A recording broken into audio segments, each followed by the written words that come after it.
Welcome to BlueCat Networks.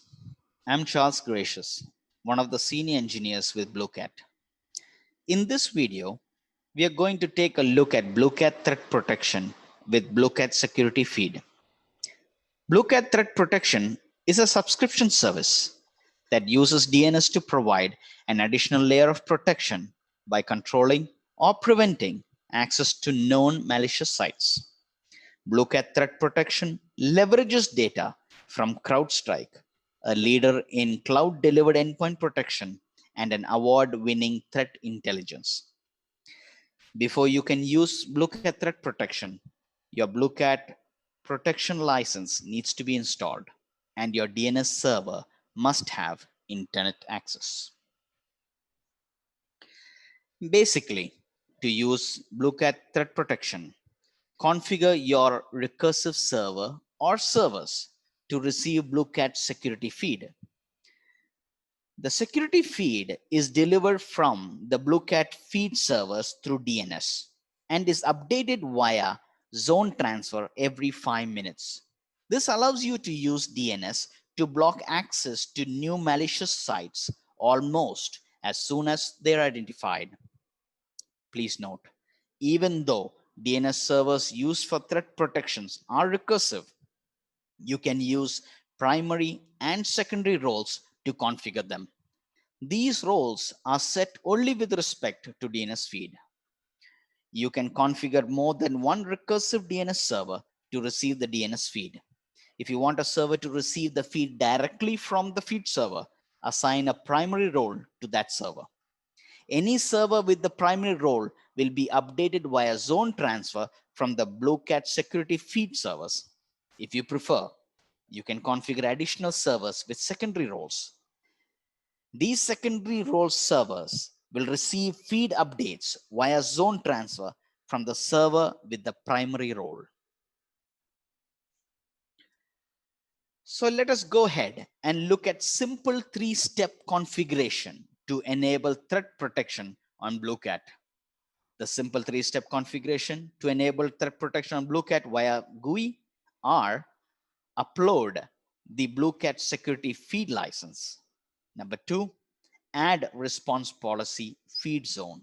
And number 3, associate the DNS server to the response policy zone and execute full DNS deployment on the respective DNS servers. Now, let us look at these three and let us simulate them for better understanding. This is a BlueCat address manager on our latest 9.20 version. Let me just log them.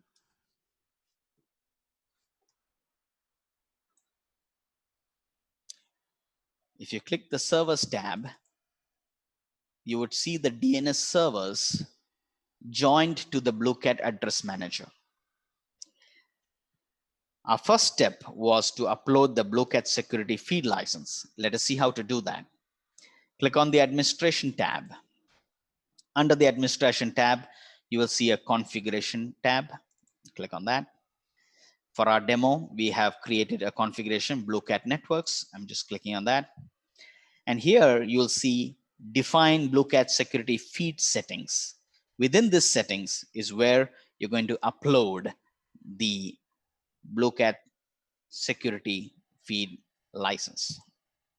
Once you click there, you can choose the file and you can receive this file from the BlueCat once purchased, and just go ahead and open, enable this and click update. Just for preview, that's the information of the license that we just installed. BlueCat Threat Protection has an advantage over other competitive vendors, as you will only require to purchase only one license that can be applied to n number of DNS servers, unlike having to purchase license for every DNS service. Now, let us look at the second step to our configuration, which was add response policy feed zone. And for that, we go to the DNS tab. Under the DNS tab, we go to the DNS views and we click on the DNS view. And under the DNS view, you have RP zones. And let us configure a new RPC zone or response policy zone. And I'm just going to name it Threat Protection Response Policy Zone. You can give any name that's convenient. And we'll simply have to click on the type feed so that we get the feed from the feed servers. As this is a demo, let me show you a pictorial representation of the threat protection category that would be populated when you actually apply on your end.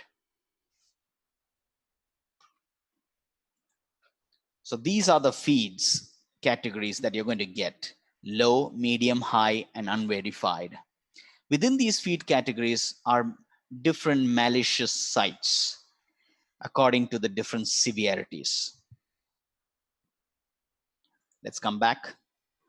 And for now, just for demo purpose, I'm just giving as local. And so the threat protection response policy zone is created.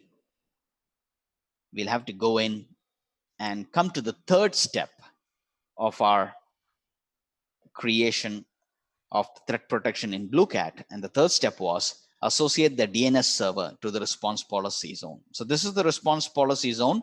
We're going to associate the DNS server. Here, for our demo purpose, we're just selecting a primary.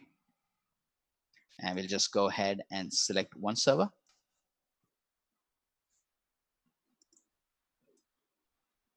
And let's add that. And that's the primary role. You're just giving, for demo purpose, we're just giving one role.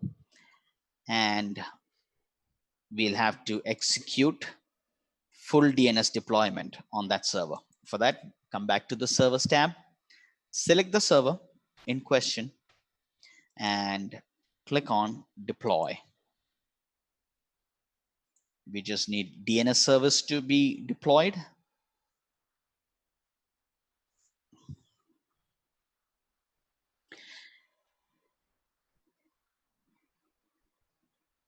Yes, and the DNS service was actually deployed.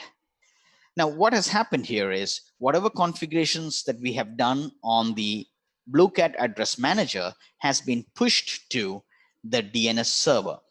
So you would actually see the configuration on the DNS server. Once it is pushed to the DNS servers, you would see the threat protection feed zone statement within the named config file of the DNS server, as you see here. This is how you would see it on the DNS server. There you go. You have successfully configured threat protection security on your BlueCat servers. Visit our website, bluecatnetworks.com.